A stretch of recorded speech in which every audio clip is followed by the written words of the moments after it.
J'ai aussi ma question en retour. Est-ce que ce qu'on a échangé là, est-ce que ça vous a été utile? Bien sûr. Comment je peux dire plus de savoir? Là, vous ne pouvez pas le savoir. Ah bon, ça se retourne là.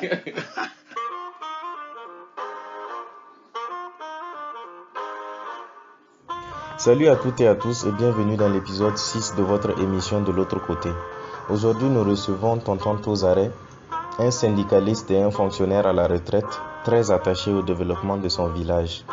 Continuez de nous envoyer vos messages sur le WhatsApp de l'émission au +226 65 34 04 44. Mon nom est Abdel Noël Zala, vous êtes sur la radio Myria. Bonne écoute. Vous êtes un traditionnaliste. Est-ce que dans la tradition africaine, Samo,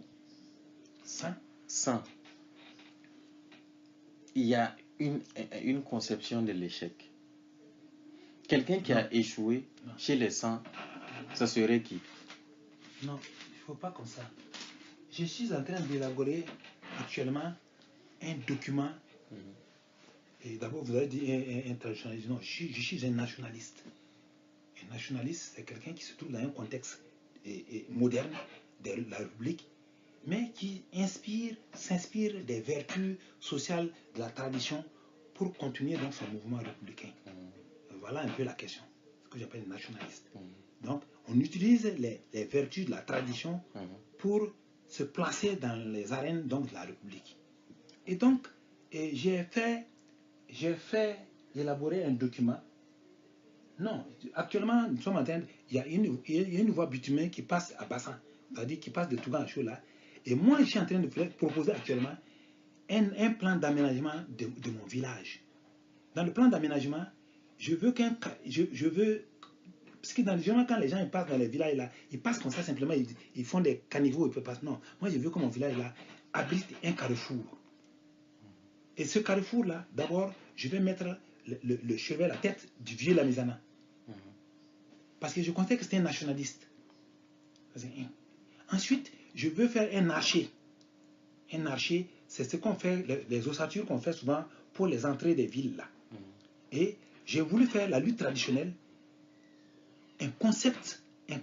La lutte traditionnelle là, c'est un peu une culture du Samo, un contexte Samo qui veut dire qu'il faut compter sur ses propres forces et sa propre intelligence.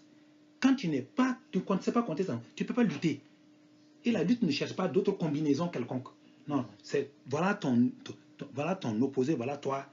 Et même s'il y a une montagne là, tu vas utiliser tes structures. C'est pourquoi il y avait souvent dans la lutte traditionnelle, tu vois des gens qui sont balèzes mais ils se font balancer par quelqu'un. Puisqu'il a étudié tout ton physique et puis voilà. Donc, ce que vous dites là maintenant, le concept de l'échec chez les Sans, ça n'existe pas. Ce que je t'ai dit, c'est un concept occidental. Mais avant eux, on n'avait pas de conception de l'échec alors. On n'avait pas. Puisque la conception de la pauvreté, en fait, de la pauvreté, de l'échec, tout ça c'est des concepts européens qui sont venus se calquer chez nous. Sinon, avant nous, on ne connaissait pas la pauvreté. La notion de pauvreté, ça n'existe pas en Afrique et dans la tradition africaine. Donc, la pauvreté n'existant pas, on peut parler d'échec. Échec par rapport à quoi? Donc, dans la société là, on a toujours trouvé une issue à tes engagements. Tu as toujours été, c'est une société intégrée. Vous avez dit qu'on trouvait un moyen de récupérer. Non, c'est-à-dire la société était tellement intégrée que ceux qui sont supposés aller dans le courant de l'échec là ne pouvaient pas aller loin. Ça ne peut pas aller loin. On arrivait toujours à trouver un cadre dans lequel on réintégrait l'individu. La preuve qu'il y avait même quoi, ils appellent ça quoi, c'est comme un peu des rites pour les jeunes. Quand vous êtes adolescent et que vous commencez à être responsable, on fait des rites, on vous amène en brousse, vous restez là-bas, on fait des excisions, et puis on vous fait faire c'est comme un peu la formation militaire, quoi. On vous amène connaître la nature, connaître les plantes, connaître la vie, et puis en même temps échanger, faire de l'histoire du village, tout ça là. Et donc, c'est des notions d'échec là. Donc, ces jeunes là et ces habitants du village là, il n'y avait pas une certaine attente de la communauté.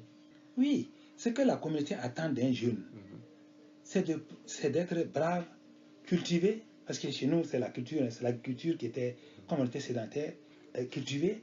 Et puis, pendant qu'il y a la période de chasse là, que tu ailles à la chasse, parce que la chasse aussi, c'était aussi une étape aussi de la chose là. Et puis, bon, contribuer à construire le village, parce qu'on faisait seulement des constructions. On faisait des constructions, les greniers, les trucs là. C'est ça les activités. Hein. Et puis, par moment, les activités artisanales, par exemple, les tamis, les quoi là, tout ça là, c'est ce qu'on faisait. Est-ce que vous direz que c'est ça qui vous a permis de pouvoir garder la tête hors de l'eau en ville? Le fait d'avoir grandi dans cette communauté où l'échec n'existe pas en tant que tel, où tout le monde était intégré, est-ce que c'est ça qui vous a donné une certaine force psychologique pour pouvoir tenir le coup en ville? C'est à travers votre question que me réintrospectant, je peux dire que ça peut être. Ça peut être. Étant donné que l'échec n'a pas été un phénomène que j'ai connu comme ça, mais maintenant, qu'est-ce qui a fait que je n'ai pas pu connaître l'échec dans ces formes comme ça? Ça peut être effectivement dû à ma culture. Parce que je donne par exemple un exemple. Et quand moi je suis arrivé à Ouagadougou, et quand je travaillais, on avait un groupe d'équipe des comptables. En fin de semaine, on se retirait et puis on partait pour boire. On parlait boire, manger, prendre un poulet, manger, et puis on rentre. On fait ça à tour de rôle. Mais un jour, j'ai trouvé que c'était trop exorbitant. J'ai trouvé que c'était un peu trop luxurieux. Parce qu'on buvait, on faisait des soirées, Et j'ai dit, moi je suis venu du village. Mes parents sont un seuil de pauvreté à ces choses. On compte sur moi. Si moi je me laisse user mes moyens par cette vie luxurieuse-là, je risque de rater ma mission. Et j'ai demandé à mes collègues de me retirer. Parce que je ne suis pas venu de village là pour continuer cette vie bourgeoise, comme on dit. C'est une vie bourgeoise, d'autosuffisance. Et par contre, le village là, ça ne va pas. Et c'est ce qui a même prévalu aussi quand j'étais parti à la retraite. Quand je suis parti à la retraite, et ce que j'ai appris philosophiquement, on a dit, ça c'est pas c'est Pangloss, dans une de ses pensées, a dit qu'un fonctionnaire, c'est-à-dire quelqu'un qui a été mis à la disposition de l'État, un fonctionnaire, quand il va à la retraite, il faut qu'il aille cultiver son jardin. Ça veut dire quoi? Ça veut dire que quand le destin nous amène à aller travailler les domaines régaliens, c'est-à-dire l'État, son pouvoir, ses compétences et autres là, et que vous allez aider l'État, mais ça c'est un État centraliste, c'est un État qui a des milieux propres. Mais pourquoi, depuis ce temps, depuis le siècle de lumière, on dit qu'il faut aller cultiver son jardin? Ça veut dire quoi? Il faut que le fonctionnaire qui a fini de rendre sa mission régalienne là, reparte à son village, son fief, à sa nature là, pour aller prendre soin de son truc et faire apporter à son milieu rural là les vertus de la civilisation, si ça en est vraiment une, puisqu'il les a vécues. Il doit les savoir mettre à l'épreuve. Voilà. Et c'est pourquoi quand moi je suis parti, par exemple, au niveau de, après ma retraite, quand je suis parti être président de la délégation spéciale chez moi, mais il y a beaucoup de points, des règles de jeu, de la démocratie, au niveau de la décentralisation, que moi j'ai combattu, j'ai piffé, posé. Je donne par exemple, on dit pour élire quelqu'un, pour élire un responsable, bon, j'allais dire un peu un maire, si on peut appeler ainsi, un maire de la localité, il faut qu'il soit résident. J'ai dit non. Ça ne veut rien dire. Résident dans quel contexte? Le village, là où on est là, c'est l'État même qui a préparé la pauvreté de nos villages. On n'a pas de route, on n'a pas d'école. Quand un fonctionnaire est affecté chez nous, là, il est considéré comme il l'a sanctionné puisqu'il n'a pas de route. Donc, le contexte même de la SCAD, du développement durable, là, a été piffé. Donc, c'est comme si on nous avait enlevé la carte de développement. Mais comment vous voulez que pour vous en sortir de ça, vous demandez à quelqu'un, un citoyen, qui est dans ce bourbier là, qui soit responsable? C'est comme si vous demandez à prendre un bâton de ton guide là, remettre à un aveugle. Donc, est-ce que l'État a échoué dans son rôle? Hein? Oui. Ça, c'est pas moi celui qui le dit. J'ai des documents. L'État a échoué totalement. Et c'est maintenant, bon, je peux dire que c'est maintenant les prémices de la décentralisation qui font faire que l'État commence à se donner. Et j'en veux pour preuve que non seulement ils ont eu à savoir que vraiment, à cette allure-là, ça ne pouvait pas aller, puisque nous avons un État centraliste au départ. Les projets de développement, c'était uniquement l'État et puis ses visions, choses. Donc, la décentralisation n'était pas un problème. Parce que l'État, le ministère du Plan et du Développement là, et de la coopération, là, ils avaient identifié tout le potentiel de tout là. Mais l'État a trouvé que tout ce potentiel-là, c'était une propriété de l'État. Et donc, quand ils partaient négocier les finances au niveau donc de l'État, après, c'est les leaders eux-mêmes qui partaient implanter ces richesses-là, ou du moins utiliser ces fonds-là à développer les localités de leur choix. Donc on détournait en fait en réalité le point de vue. Et c'est pourquoi l'État a en fait presque échoué dans ça. C'est ainsi qu'ils ont donc demandé à ce que tout ça, on va faire par région, chacun va faire son budget et chacun va prendre en charge donc son destin. Et donc, bon, ça c'est le Sénégaliste qui parle. Maintenant, je vais poser une question au père de famille. Quelle est la conception de l'échec que vous avez essayé d'inculquer à vos enfants et à la nouvelle génération en passant?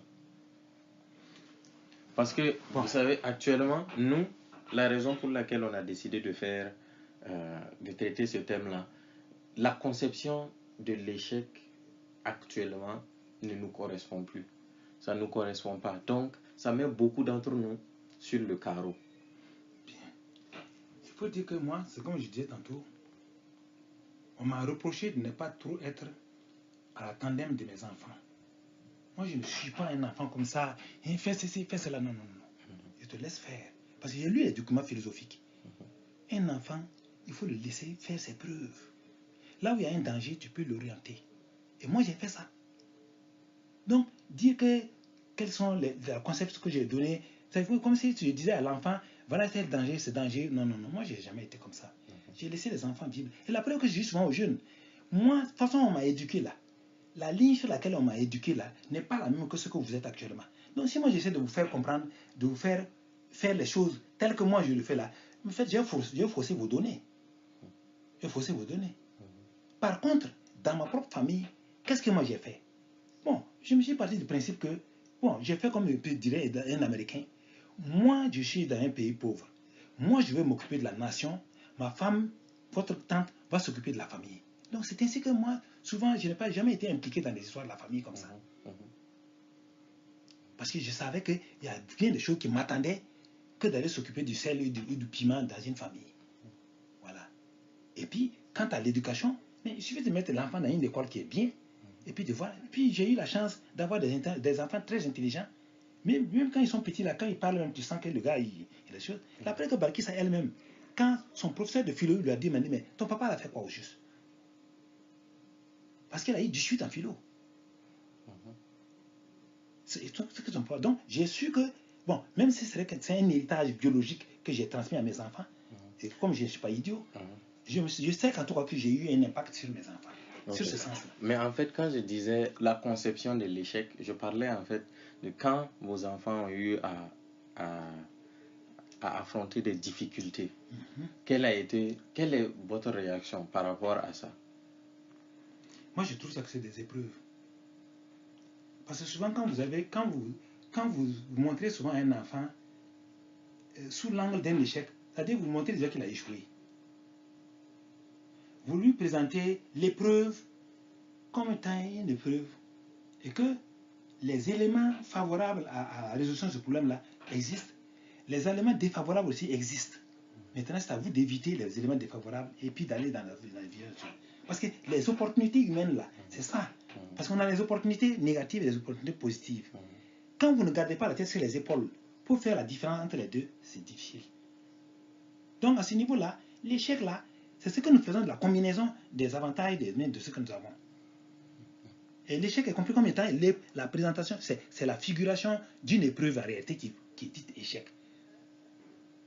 Sinon, la notion d'échec, vraiment chez moi, là, bon, ça veut dire quoi? Non, donc tu as fait ça, c'est fini.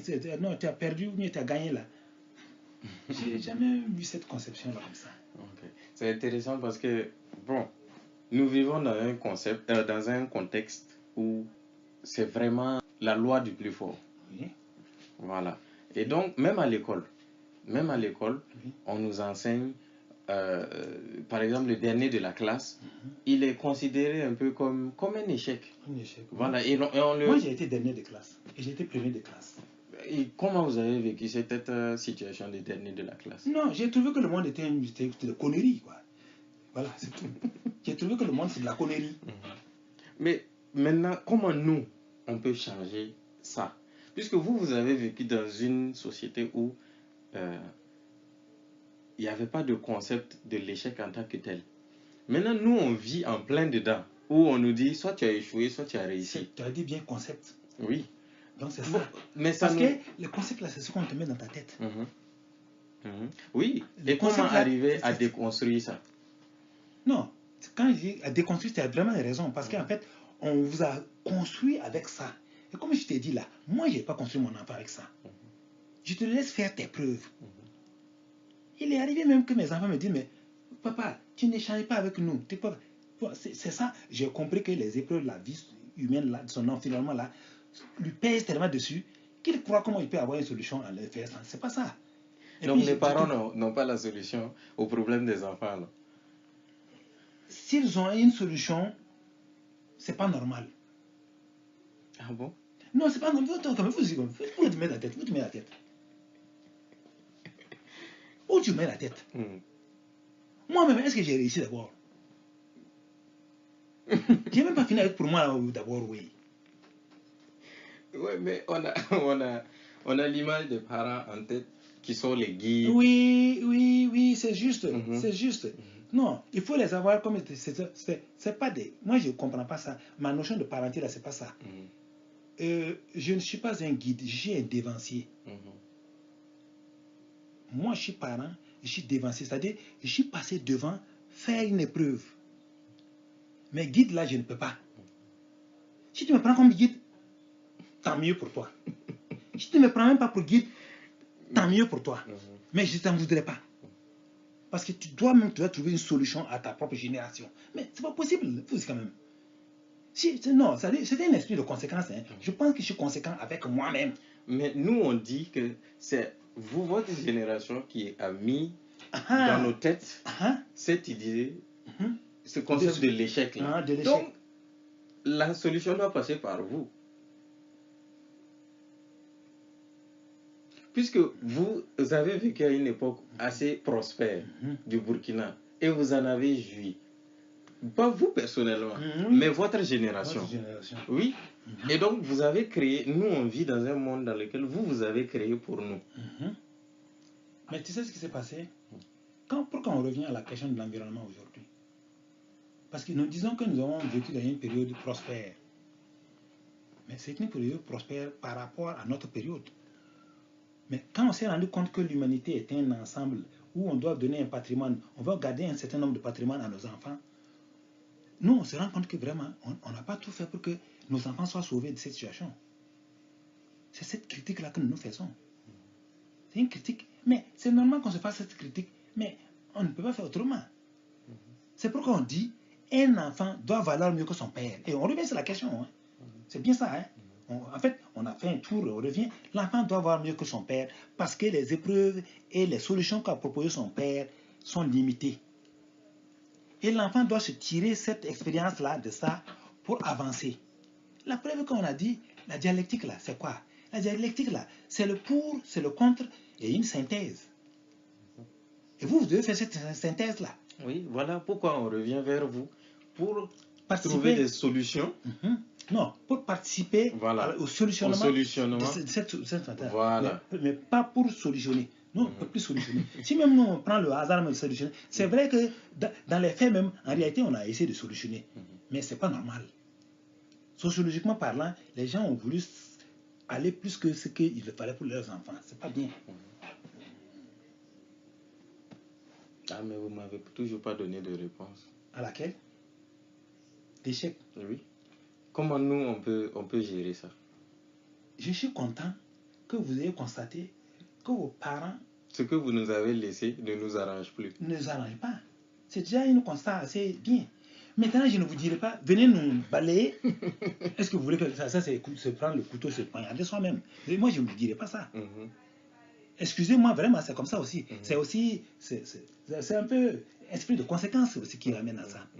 Je ne veux pas dire, vieux con là, viens, tu as fait ça. Non, non, non. Je pense qu'on n'est pas à ce stade-là. Vous devez être plus intelligent, plus galant, plus intelligent et plus fertile pour contourner un peu les conneries que nous avons faites là. Voilà. Et je sais que vous avez les armes. Donc nous sommes livrés à nous-mêmes. Non, puisque vous n'êtes pas livré à vous-même. Puisque vous avez un acquis là. Même ce qu'on appelle c'est gâté là, il y a un acquis, il y a une part d'acquis là-dedans. Et en attendant, nous sommes encore vivants là. Donc vous n'avez pas tout perdu. Ouais, livrer à soi-même, ça veut dire quoi? Tant qu'il y a la famille, tant qu'il y a là. Mais si tu vas faire une épreuve, tu vois que tu as des problèmes, tu viens voir le papa. Il faut que toi tu viennes à lui. Il ne faut pas que c'est lui qui t'impose la démarche. Non, vous n'êtes pas livré à vous-même. Vous êtes livré à votre liberté de jugement. C'est aussi un peu, j'allais dire un peu, c'est aussi un peu le climat des affaires, le climat social plus ou moins progressiste qui est en vous. Vous voulez amener une dialectique, vous voulez amener un changement, vous voulez amener en fait une fusion pour avancer quelque part. Parce que vous avez vu que ça ne va pas. Et ça vous appartient. Des fois, il y a des obstacles qui viennent. Si ça devient un obstacle, ça veut dire que vous n'avez ni le concours du voisinage qui est proche, ni même le temps qui n'est pas prêt. Mais donc, c'est une souffrance à accepter. Il faut être stoïque des fois dans sa vie là. Mais les hommes, les capitalistes là, veulent satisfaire tout le monde et à la fois en même temps. C'est ce qui vous amène souvent à répondre à une question immédiate. Voilà. Sinon, moi, je dors aisément la nuit. Sauf si j'ai blessé quelqu'un, quelqu'un m'a fait quelque chose. S'il est à côté, je prends mes excuses, je me justifie et je vais dormir. D'accord. Donc, merci de nous avoir raconté cet entretien. Voilà, merci. Partagé. Moi, vraiment, j'ai aussi ma question en retour. Est-ce que ce qu'on a échangé là, est-ce que ça vous a été utile? Bien sûr. Comment je peux dire plus de savoir? Là, vous ne pouvez pas le savoir. Ah bon? Ça se retourne maintenant. Ah, tu as vu? Donc, vous êtes libre. Voilà, merci. Donc, vous êtes libre et libéré. C'est ça, c'est à quoi je veux qu'on en vienne. Merci beaucoup. Merci. C'est très bien, c'est intéressant.